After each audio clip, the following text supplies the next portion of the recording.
Forever. Dog. Greetings, mortals. I am the Lord thy God, King of the universe, creator of space. We don't need the vocal effects. Can we lose that? But my actual voice is fine. Okay, great. Hello, I am the Lord thy God, King of the universe, creator of space and time, or as I prefer to be known these days, at the tweet of God. For over a decade, I've entertained my over 6.2 million followers with my wit, misanthropy, and oft-stated regret I created any and all of you. Well, now I'm taking my hilarious blend of contempt and disgust from the Twitterverse to the podcast verse with my new show, the predictably named Godcast, premiering Wednesday, January 27th on Forever Dog. On Godcast, I'll be opening up my infinite mind about everything from politics to the nature of reality to this week's point spreads to how much longer I'll save the Queen to that weird new growth on your neck. I'll answer prayers, take spiritual phone calls, surprise people with live eternal damnations, justify the platypus, and even explain the Bible, which is not at all easy to do. Plus, every episode, I'll be interviewing a guest, either alive, like Stephen Colbert, Zooey Deschanel, and Lin-Manuel Miranda, or dead, like Moses, Amelia Earhart, and Lizzie Borden. Joining me for it all will be my adorable sidekick, the 18 to 34 demo appealing Joan of Arc. Hi, God. Hi, Joan. You excited for the show? Sure am. Hey, could you put me out now? Not now, maybe soon. Sounds great. New episodes of Godcast will premiere every Wednesday, so be sure to subscribe on Apple Podcasts, Spotify, or wherever you listen to podcasts. Or you can, and will, go to hell. Godcast, from the creator of At the Tweet of God, and everything else.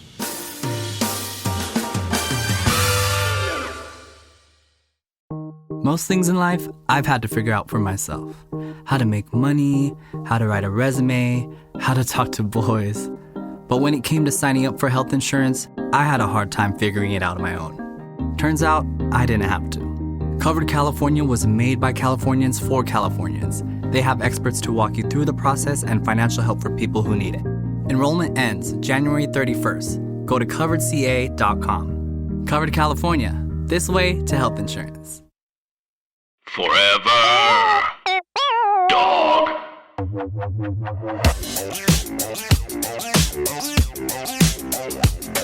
I'm joined this week by two of my favorite pundits. Can you imagine? Lars Schoenhals and Carey O'Donnell. Follow them at eCareyO and at Lars Marie with the Z. I'll put it in my Instagram stories as well. Lara, can we see Tony? Lara has a pug named Tony. Yeah, I'm trying to lure him over here. Well, get up and lure him. He smells like sugar. Does he? Mm-hmm. I've smelled his rolls. Wait, Carey, do you have a pet? No, my boyfriend has a King Charles that lives with his parents. He's a sweetie named Mango. First of all, I love King Charles. I love mangoes. Tony's sniffing that mic. Look how sweet he just wants his mama. Look how tired he is. Yoy, Tony. So tired. Lara's a boy mom. I am. He's my little rambunctious pug. How has your life changed, Lara, after getting Tony? Because I know that you're addicted to him. What's different?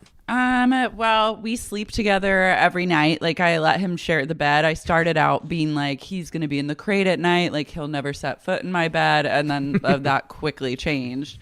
And now we're like, we have like our cuddle times. Like, it's like a cuddle routine. And he will go under the covers and with his head out, and we will like fully embrace. Sometimes he's big spoon and I'm little spoon. That's like the it's dream. like a full blown relationship. If I looked over my shoulder and just saw Tony's paw like right here on my shoulder, I would like harikari myself because it wouldn't get better than that for me. It's so sweet. Sometimes if I'm eating like a bowl of ice cream or something on the couch, he'll walk up behind me and just set his head on my shoulder to like watch it. Like, it's just, we have really cute moments that no one sees because I don't see anyone. But well, I was going to say that everyone says get a dog to help your dating life. Like, that's, you know, and Carey, you have a boyfriend, Lara, but I feel like, did getting Tony help? Because they would say, well, you end up meeting people because you're out with your pet. But I'm like, everybody I know who has a dog literally is dating their dog. Like, I'm not going to name names here, but a lot of people. It's, I think it will inhibit my dating life in the sense that, like, I don't know. I have not dated someone since I've had Tony. Okay. And I don't know how I would now integrate another person into the bedroom with him there. Like I don't know how I can like have sex. How would you haven't had sex since you've gotten Tony? I know, yeah. It's like real. I've been working on other things. Like it just hasn't been a priority. I just want to say you could not I mean, look more beautiful. Not that it matters, but I'm not that It's is. true. You really look stunningly like a model. Well, so I just so people listening. When COVID started, like right before, I was like, this is my year. Like so much is happening. I'm moving and shaking and I'm going to get out there and meet someone. And then literally our nation went into like lockdown that's lasted now almost a year. I know. So that really threw a wrench into my fuck plans. But now that Tony is so integrated into my space, I don't know like how he doesn't even know what sex sounds like or like looks like really. If you locked him outside of the room, he would probably cry. I have a crate that I could put him downstairs while mommy has special time. Good. But like Your fuck journey will happen, Lara. Yeah, I agree. no, it will. And Tony will just have to deal with it. He's gonna have to deal with mommy's.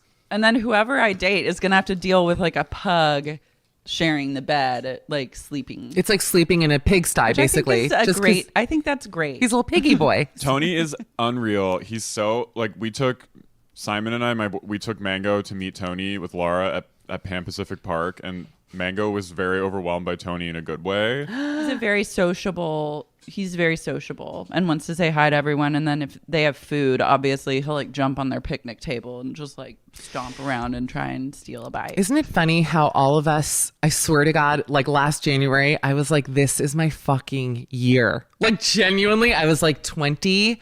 I had the best New Year's I've ever had. I actually was in London for New Year's. I love to say that. I had the best time. And then literally like I got so hard fucked. Like it was just like everybody was like, oh, nobody's going to have the only people having a good year are like some Instagram comedians and Twitter comedians are having a good year, I would say. Yeah. I think like Dua Lipa's having a good year. Yes. And Anwar. And that's about it. Last year I was like, this is going to be a good year. Laura and I are going on tour nationwide. Not really nationwide. We're doing but this like shit. Yeah, we had like 3 tour dates, but we were like, we're fucking doing it. Literally, this is the beginning. Our first show of the tour in LA was the night that Rita Wilson and Tom Hanks had got COVID, and everyone found out. And then the next day, everything shut down. So we were like, I think actually the last live show in LA. By the way, I was at one of the last live shows in New York with John Hill and Andy Cohen, and we were all together when we heard about Tom Hanks, and that's the night that Andy Cohen got COVID. I think I talked about it last week as well, for sure. God. And then like 2 days later, John and Andy had it, and I couldn't get a test because I don't have connections in the medical community. And there were like no tests in New York. Like I kept calling, and literally 2 months later, the New York Health Department called to be like, hey, just so you know, like, do you need to get tested? I'm like, are you deranged? Like I had it 2 months ago. You know what I mean? How was it? Was it bad for you? Well, again, unconfirmed, but I just don't see a reality in which I didn't. It was fine for me. I felt like, I always tell people, it felt like my blood was itchy. Like I could feel my blood for like 3 or 4 days. And I think my neighbor got it as well. And we both felt that. Like if I had a plug and you plugged it into the wall, I almost felt like electric inside. Like it's really hard to explain it. I was like buzzing. And then I had a fever one night. I got up to like 100. And I remember thinking like, this is the beginning of Mozart's Requiem. This is the end of Amadeus for me. Like this is where I'm going to start yelling like D sharp. Like I'm going to wake up just screaming notes. And I woke up like in a sweat. And then I woke up and I felt great. And I think that was like the final throes of it, like exiting my system. So that's why I really do think I have it. Because also everybody at that show had it that night. By the way, I'm on Watch What Happens this week. And now I should add. Fun. Okay. It would have aired already. And it's possible they'll cancel me after, they might cancel me. You never know. So if I wasn't on it. Jessica Parker? No, just, shit happens. You never know. No, you're going to be on it. Talking about Below Deck, which I love that show. So, can I tell you something? I was with Lara when I got this email podcasting. Someone from Below Deck, like the production, reached out. I remember this, Laura? Reached out to me. Direct messaged me on Twitter and said, "Hey, do you want to be a guest on Below Deck sailing?"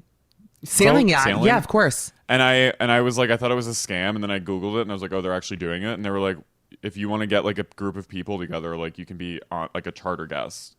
And I said, and I just like didn't respond because I was scared. You know, you really are a fool. And I told him, I was like, yes, let's do it. Let's go on this fucking journey. Like, You blah, and blah, everyone. blah. Like, I was like, I was ready. like, all of my friends, like Simon, they're all like, yes, let's do this. My sister was like, I'll fly in with my husband.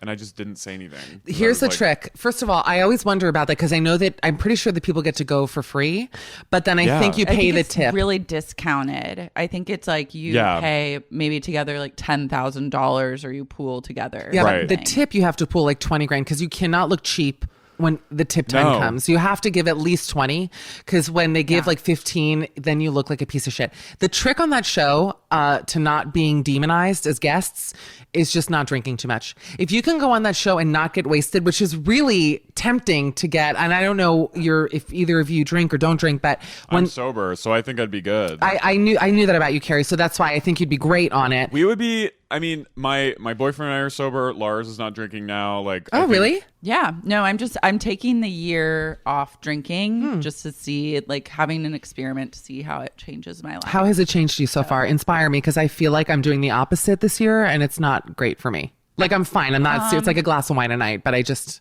feel like I'm getting. Yeah, I think so far it's hard to tell because it really has only been 22 days. Like, I'm trying to see if my skin clears up because I have like some body acne that I think like hormonally alcohol causes. And then I definitely have felt like higher anxiety. So it's like figuring out how to deal with like anxieties in a different way. But I think it'll be really beneficial long term. I'm actually shocked. Just from like a health perspective, like just being like not having that in my system for a year. Can I ask? You look beautiful. I do have a question though, because I would have thought that quitting drinking, and Carey, I'll ask you this, would have actually lowered anxiety, because I don't know why that is, but I'm surprised to hear that. We talked about this actually on Sex Unique yesterday on our bonus episode, but I was like, which is like a plug to go on our Patreon. But I was definitely medicating my anxiety and OCD and stuff on it. So I think like I'm on medication now for it, like, which is great. But before, like after I got sober, what I'm trying to say is sometimes the hard stuff comes when you're sober. Like the real work is staying sober and like battling the stuff you were medicated. Because when you're fucked up, you're like, I don't have to deal with this. Yeah, wow. You're pressing it all down. And then it all comes out and you're like, I was like in a fetal position at one point because I had so much anxiety and stress. I was like unable to move. And my boyfriend was like, you should probably get this taken care of. And I was like, okay. And then I did. And it's like, but it's the real test, I think, comes when you're sober. If you have anxiety or like mental illness. Well, my anxieties have been through the roof for the past like 7 months. I would say, I think I had like a major anxiety attack, and even talking about it, I'm like warm. I'm like about to open my window, but I had a major, I'm not joking. I had a major anxiety attack in May that was edible related, which has happened to me before. And a friend gave me a little gummy, like a nothing, but I'm not a I'm really not a good drug person in general. So I was like, I'll just pop this, whatever, and to like relax. And genuinely, like, he had to call his partner, who's a doctor, to like talk me down, because I literally fucking snapped. Like, I wanted to go to the hospital, and he's like, okay, well, everyone's has COVID there, so like we can't go to and I was like, no, you like take me now to the. It was really bad. It was scary though, and I think that like that's so scary. It was horrible, and I think, and that's not the first time I've had that. In college, I had a horrible weed experience, awful, where I did go to the hospital actually, because I literally like it just does not agree with me, and yet I kept trying it because I'm like, I want to like fish too, or I want to be fun, but it's like just not my drug. And since that time, it has like unlocked this anxiety thing for me a little bit, which I also got medication for, because only about 2 months ago or 3 months ago, because I was just like, I really don't feel well. And I don't think being locked in my apartment helps. Like, you're literally trapped with your brain and like unknowingness, Hello, Forever Dog listeners. I'm Allison Raskin. And I'm Gabby Dunn. And we host the podcast Just Between Us, which is available right here, right now on Forever Dog. Just Between Us is a variety show that features listener questions, in-depth interviews, and topical topics. We also play a game show called Hypotheticals. I could try to explain it to you, but the rules keep changing. I make the rules. And I always lose. We're also joined each week by incredible guests, including disability activist Alice Wong, Planned Parenthood's Alexis McGill-Johnson, best-selling author and therapist Lori Gottlieb, and primatologist Kate Gilmore. New episodes of Just Between Us drop every Wednesday. So while you're listening to this podcast, search for Just Between Us with Allison Raskin and Gabby Dunn. Hit that subscribe button and check us out. Please. Please. Just between us. I don't think we even can like begin to process, like, not to get like too serious, but like the ramifications of this year on everyone. I think the effects of like, I think it's necessary what we're doing to like stave, to like just flatten the curve, but like I don't think we've begun to like understand the effects of like this year. Not at all. I completely agree. And everyone is like hoping, okay, by summertime, people keep pushing it. Do you remember like I feel like in May of last year, everyone was like by fall. Remember, it was like by September. I remember like the first weekend of COVID, I was like 2 weeks. Like in my head, I was like, we're in this for like Lara and I. The day after our show, I like went to go drop some shit off at her house, and like the city, you could just feel the energy. Yeah. And Lara and I were like, we're going to Chicago next week. Like we're gonna do it. Like we're in this, and then It's done.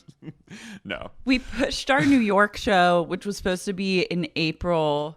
We pushed our New York show by like a month or something. We were like, just letting you know, like we have to push the date by a month, but like we'll be there. Can't wait. You can't win. It'll be like 2023 2024 when things are fully kind of like functioning back to normal. It's like post 9/11. I mean, nothing is ever, I don't believe, going to be normal again. You look at what happened in 2001, and it's like that shit has carried now 20 years. I think masks are going to become a thing that we wear constantly. I think that things are really going to shift. I do too, and I think it's for good. The one good thing of wearing masks is like flu cases have been down a ton this year, which is great. So I think it's actually just like, it actually makes sense, like in the winter, just wear masks. Like they do it in like Asian countries, and like they are really successful at like, they're more successful than we are in like Japan and China and Taiwan at like, at staving it off. It just bothers me as someone who I feel like I'm really hitting like some physical good moments in my life that now I have to cover my face. I'm like, I feel like I'm like, no one's laughing, and it's making me feel bad. You guys can laugh. Both of you are staring at me. No, I'm half kidding, but I'm just like, it would really help me if I was like hideous, to be like, great, masks. No, you look gorgeous, and like it's a shame that like you're in a great place right now, and like you can't. I just can't be fun. You're a native New Yorker, Yes. Anyway, we can share. I want to talk about Fran Lebowitz. Talking about New York. Let's move into our gal Fran. There was an article in the Times. And by the way, Carey, you on Twitter, you're so funny. You just call I feel like your entire Twitter feed is just calling people assholes, but in the funniest way, like your reaction memes and things, just calling people out. You have a gift. I'm sorry. I don't want to be like too. Laura one time said I'm a bit of a tattletale on Twitter.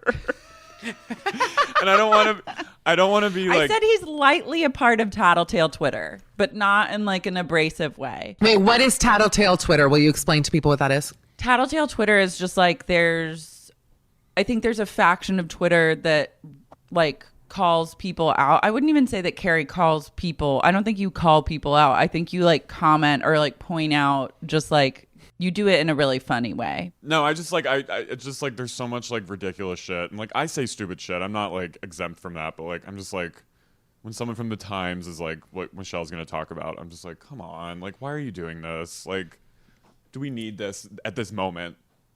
You know what I mean? That's how I feel. You point out the absurdity, like just absurdity, day-to-day shit that's going on. Thank you. I love that. Thanks. I love it too. Sorry, Andy just tweeted that I'm going to be on Watch What Happens, so I think now I have to be on it. I don't think they can cancel me now, which is so exciting. I know. I just saw that. But do you think they'll edit you out? Edit around your No. Well, I was supposed to go on. What happened was after this show that we did back the night of your show, I think it was March 11th, I was supposed to go on the show that following Monday because someone had dropped out because they couldn't travel, like in studio on the show. And I was like, yes. And I'd been on once before with Jax. Do you remember that? My only time ever being on Watch What Happens. I'll never forget. Where I made the Ebola joke famously. And I think that's where Jax decided to become my enemy, which I always regretted, but also fine. And so long story short, I mean, he's horrible, but I was so excited to go back on. The CDC recommends being enemies with Jax. With Jax. Dr. Fauci talked about it now that he's back. Now that we're back in WHO, he brought up Jax. And that Sunday, beforehand, I was like really excited, like arranging my outfits. You know, I was getting all my shit together, contouring. And they were like, Andy has COVID, so we'll book you another time. And I was like, I'm so sorry to hear that. Obviously, that's awful. Okay, let me know when you'll have me back. That was almost a year ago. So that's why I'm like a little, it's like, you know, having like, you just don't want to get too excited for something until it happens. I come from Jewish people who, my joke is like, you don't tell people that you're pregnant until you're crowning.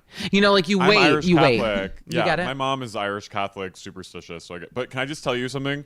Sorry for taking up time. When I first moved to New York, I was friends with John Hill on Twitter, and he had me help out. Like I did a PA job on Watch What Happens Live the day Meryl Streep was there. Wow. And it was amazing. Talk to me.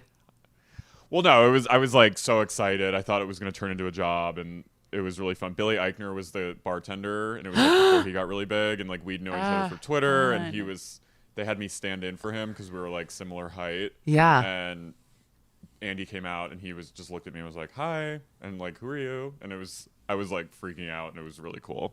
And I saw Meryl. Meryl came out of her dressing room and just went, "Hello, everyone," like just to all the people and everyone. And I literally went like. And someone looked at me and was like, "Don't do that." Really? Like, yeah, they were like, "Don't like beach." And I was just like, "I'm sorry, that's Meryl Streep." That's ridiculous. When you see your idol, you have. When I met Martin Lawrence, if you don't think that I reacted in a major physical way, you're mistaken. I don't. Martin Lawrence is an icon, so I don't. He's, I think, one of the funniest. Weirdly, even though he's so rich, I think one of the most underrated comedians ever. That's my take. Yeah. Hilarious. The funniest. All right, let's read this Fran Lebowitz thing. So the New York Times has an article. Now, we recorded this on Friday, so, well, it'll still be relevant a week from now. Blink, blink. Watch as like a nuclear bomb goes off Wednesday. I always love when we pre-tape. And we're like, things are great. You know, we release the episode, like everything's so great. The author's name is Ginia Belafonte. Beautiful name. And wrote an article. It's under the caption, Big City.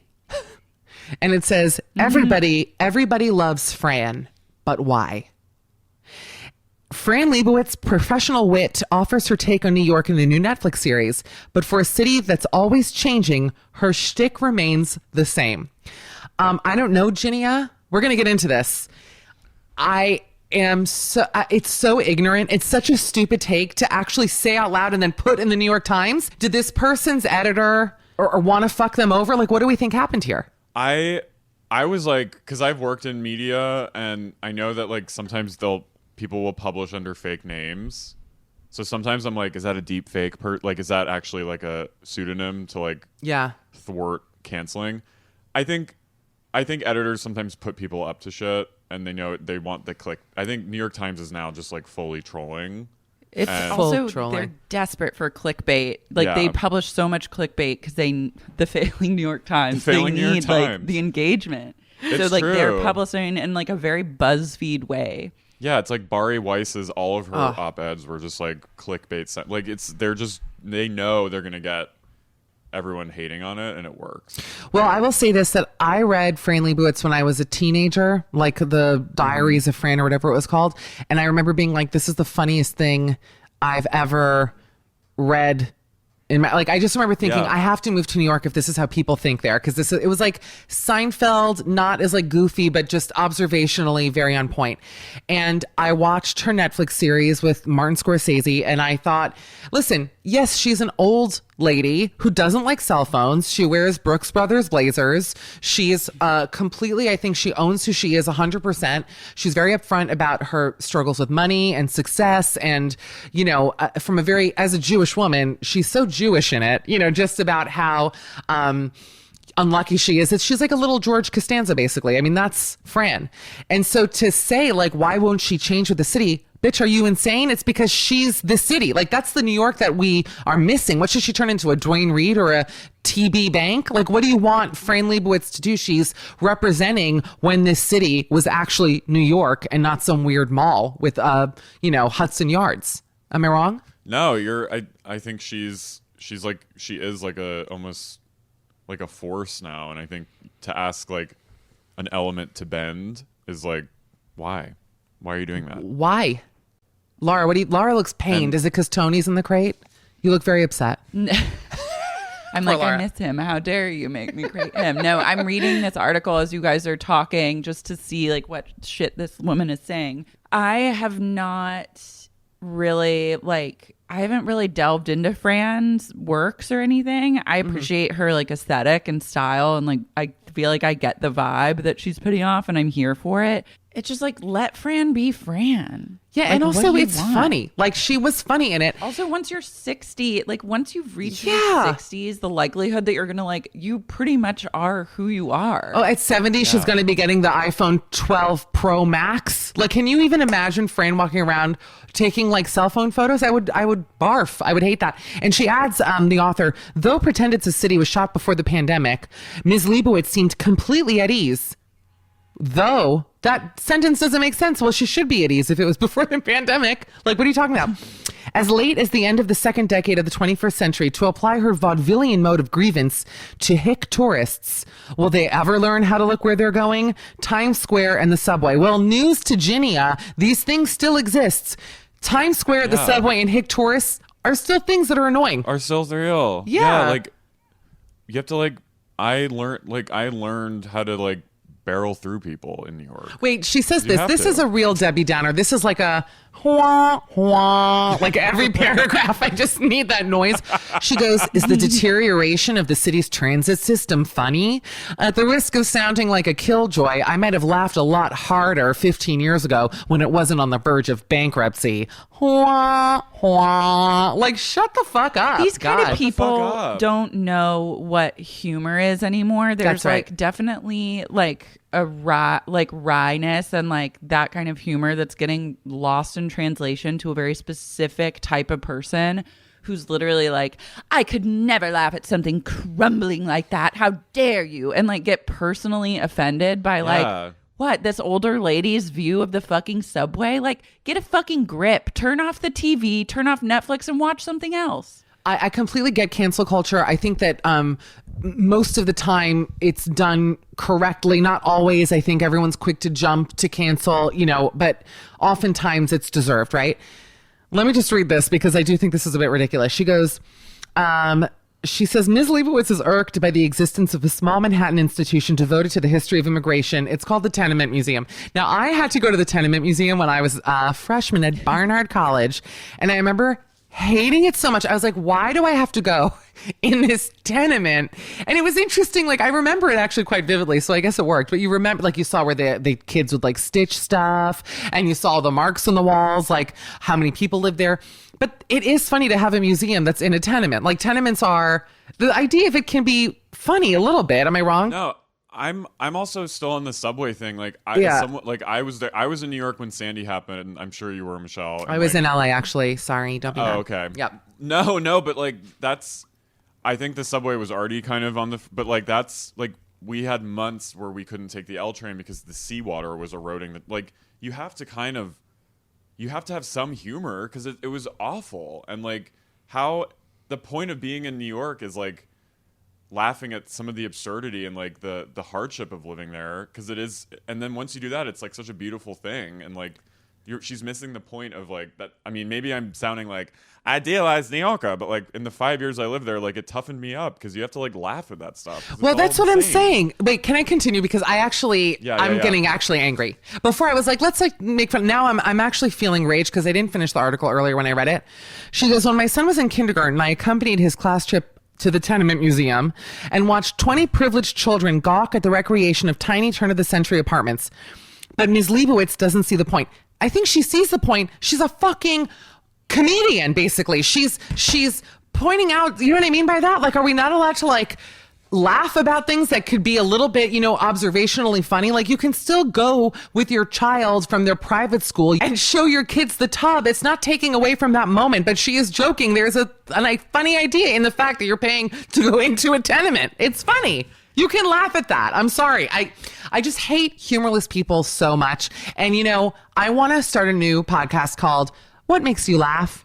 And the first guest is going to be this woman. Well, first up on What Makes You Laugh, we have, what's her name? Ginia Belafonte. What do you think makes Ginia Belafonte laugh? I mean, really, it's like, loosen up. That's Nothing. actually a really good idea for a podcast, is having like some seriously humorless people and trying to get to the fucking bottom of what their lulls are. Like, I tell you this, because I know something definitely she has had to laugh at something in her life that's just like so funny.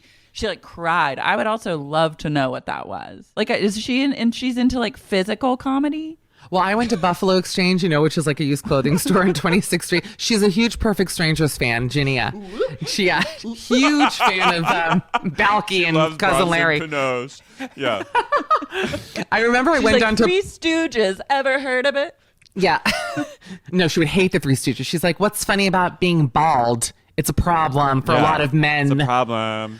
Many men could laugh, but ask the men who are on Propecia if they think that. Yeah, Carey, are the Three Stooges funny? Carey? I think they're very funny. As a man, as a hair challenged person. Do you know how much I hate the Three Stooges? By the way, that to me is like, it's almost like watching child porn to me. I was like, no, there's something about it that's like tied in with like porn. Like, I can't explain it. It's so disgusting. Well, I don't like mime stuff. So maybe that makes her laugh. I'm sorry, I'm still just on the subway thing because like, okay, what a fucking dunce. Like, yeah, are you kidding me? Like half the sorry. I went down to Buffalo Exchange on 26th Street to take some used clothing, just talking about what makes people laugh. And I walked in, whenever I walk into these places, I'm hoisting IKEA bags. I look like, I just look wild, and I'm usually wildly energized. And I came in, and this guy, like 19-year-old kid dressed like the Fresh Prince of Bel-Air, held the door open for me as I came in with my stuff. And I was like being so funny because, meanwhile, I say that and people listening are like cringe, like, you weren't being funny, but I knew I was being funny. Like, I felt it. I owned the room, and these teenagers, like, I just was like, cause had all this stuff, whatever. Yeah. And this kid was like looking at me dead, staring at me, like no corner cracks, nothing. And I'm so desperate to be liked and to make people laugh. And I just looked at him. I couldn't believe I didn't break him. And I just went, what makes you laugh? Like, I literally asked him, what makes you laugh? Like, I have to know. What is it? What did he say? He didn't talk to me. It was like the weirdest thing. And I actually have to go back there next week, and I hope he's there. Should I film him and post it and be like, what makes you laugh? I think you should follow up. What makes you laugh, the sequel? Well, at the end, he did laugh because I couldn't let it go. Like, I'm so psychotic that I was just like, I kept digging and digging. And eventually, I think he knew that if he didn't break the curse, like, I just wouldn't leave the store. So he did. But it took work. I was like flop sweat. Like, I was like really giving it my all. And I don't understand people like that. And I wonder, do you think that humor with these, by the way, can I just point out SJP's Power Shake? Look at the color. I don't know if you'll be able to see. It's brown. Oh my God. Ooh. It's really bad. It's a little too creamy. Little too creamy. My other rapper name, Lil Too Creamy. So stupid. But I was going to say, do you think that comedy, because there is this like post-modern comedy going on. It's been going on for a long time. Do you think that, like, for example, someone like Joan Rivers, would she have been successful with the younger generation today, or is she too jokey? Is it too retro almost for people? Because sometimes I watch like TikToks that go viral that are considered fucking hilarious, and I'm like stone faced. Like, I literally am like, I don't understand I get it, but I'm just like not laughing from it. Do you know what I mean? Yeah, I have moments where I'm like, I feel like I'm looking at math. Like, just like, number, like I just see, I'm like the woman with like all the equations. That French lady. I love her. I'm just like looking, because I see some, and I'm like, I'm too old. Like, I guess I'm 31, and I'm like, I've reached that point where I'm like, I don't get this, like, I don't get some of this stuff. And it makes me feel stupid because I'm like, what is that? I literally don't. I just am like, seeing? okay. Like, will I work in 20 years? I guess is the question. Laura, do you want to answer that question? I think you will. Thank you. I think you'll book. I think there's room for, I don't think that just because one style of comedy is more prevalent means that it pushes out other styles or should like negate other styles. I think there's room for everything. Because like I'm reading this article, this writer goes into like comparing Fran to the How To with John Wilson show, which is also a great show. I haven't watched the Fran documentary. I probably will now. Like, I enjoyed it. Carey, did you see it? angered, get I into haven't watched it Fran. yet. I really want to. Oh, though. I liked it actually. It's good cleaning. It's good cleaning TV. I clean my apartment to it because it's almost like a podcast. You don't really have to watch it. There are cringe moments in it, by the way. It's not perfect. They have her standing. Let me just say quick. Sorry, on a huge map of New York, like a giant. Map, and she puts like shower cap shoes on, and she's awkwardly walking around and like making jokes. I admit I could have done without that. That felt forced to me, and like it like really felt weird. It's not perfect, but it still has its moments, and also like respect where it's due. She's a legend of the city, and like so is he, and that's it. Go on, Laura. I'm so sorry. Yeah. I just think that comparing those two things and being like, this show is funny and this woman is tired. Like, it's like, it doesn't have to be like that. Like, both can exist. And she's pointing out like how John Wilson like doesn't wear bespoke suits from Savile Row. It's like, yeah, he's not fucking, by the way, 70 years old and like wealthy like this woman is. I'm about to like create a lot of enemies. And this is arguably one of the bravest things I'll ever say on this podcast. But I tried to get into the John Wilson show. It's just not for me. I know that it's for people, and I respect you. This is like when I said that I didn't find the British Office funny, and I knew that people were going to come. Like, I just felt so nervous saying that, and you know, I feel nervous because I know it's like a funny show. I'm sure he's nice. I couldn't get into it. So if that's what this fucking woman finds funny, then she can drop dead, because that isn't going to work for me. Carey, take it away. What do you want to say? I saw one clip where she, like, Fran was talking about the AIDS crisis, and she was like, we lost all like the really like the first like she was talking about the different tiers of artists. Yeah. And she was like, the people who are huge now are like the third runner-up artists because they're the ones that didn't die in the 80s. And like that is such a bold, awesome statement, because it's like brutal, but it is true. And she's like, I wonder, my friends who were the first, like my gay artists, like all the people that died, I wonder if they would come back now and see who was famous, and they would be like, what the fuck? Like, she would have so much fun, like, talking shit with them. Oh, my God. That's the dream. That's really the dream, is to connect with ghosts, to talk shit. Like, everyone's like, oh, you know, just to be able to go back. Specifically gay ghosts. Gay ghosts. By the way, new podcast title, Specifically Gay Ghosts, starring Lara. Yeah. Where you just, I have a seance, and we just channel gay ghosts. Did you ever listen to, and I'm not a huge Moth person. I know we have to go soon. I realize how long I've kept you here, so 2 more minutes. No, I love it.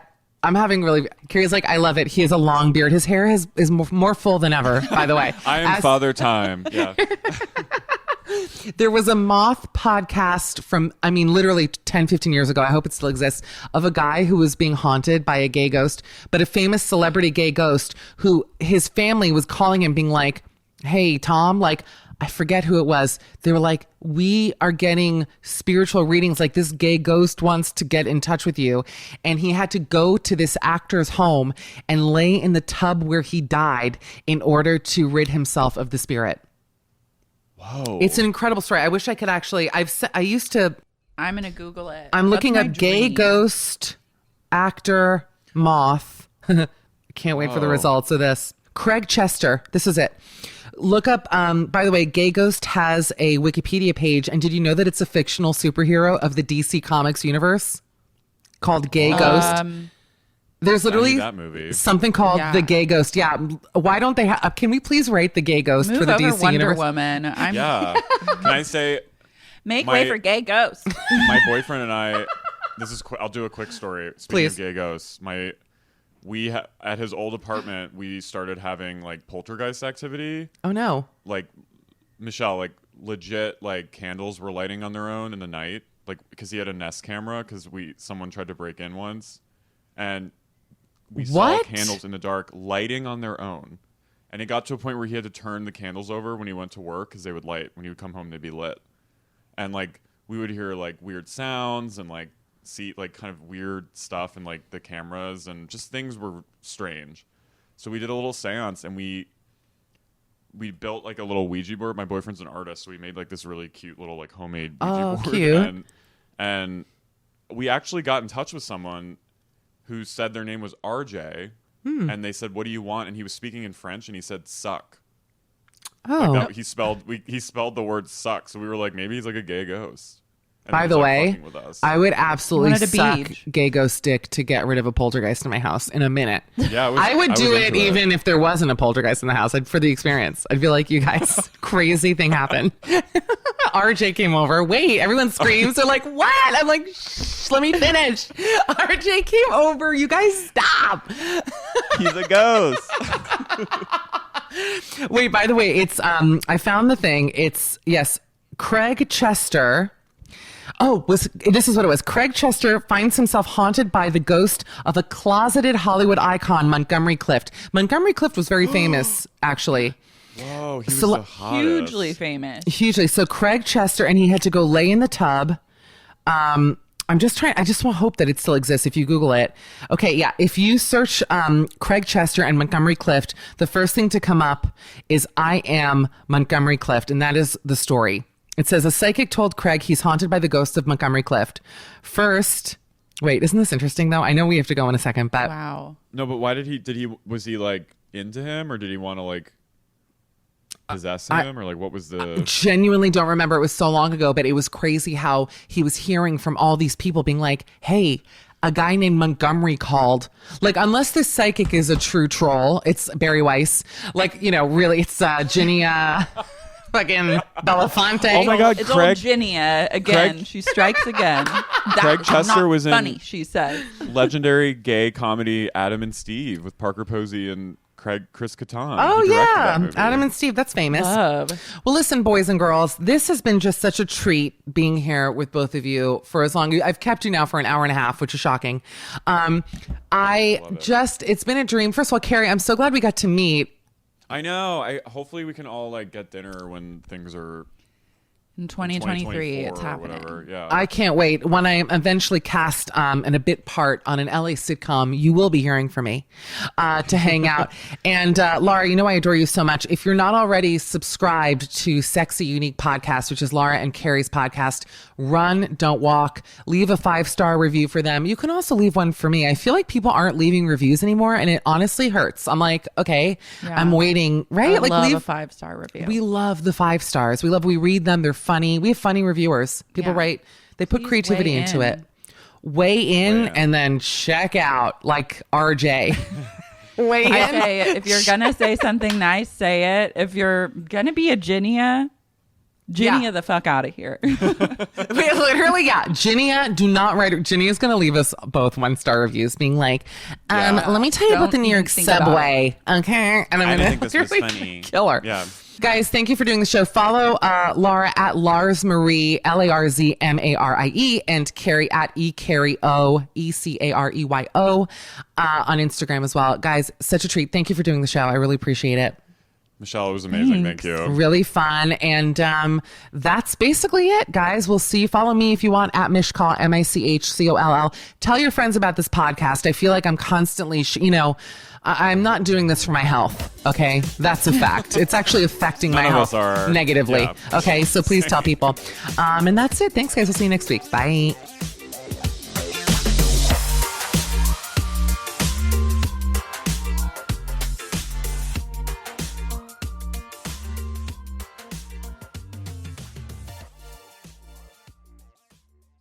Forever. Dog. This has been a Forever Dog production. Midnight Snack with Michelle Collins is executive produced by Brett Boehm, Joe Cilio, and Alex Ramsey. Produced by Tracy Soren. Original theme music by Gabe Lopez. Cover art by Ben Wiseman. To listen to this podcast ad-free, sign up for Forever Dog Plus at foreverdogpodcasts.com/plus.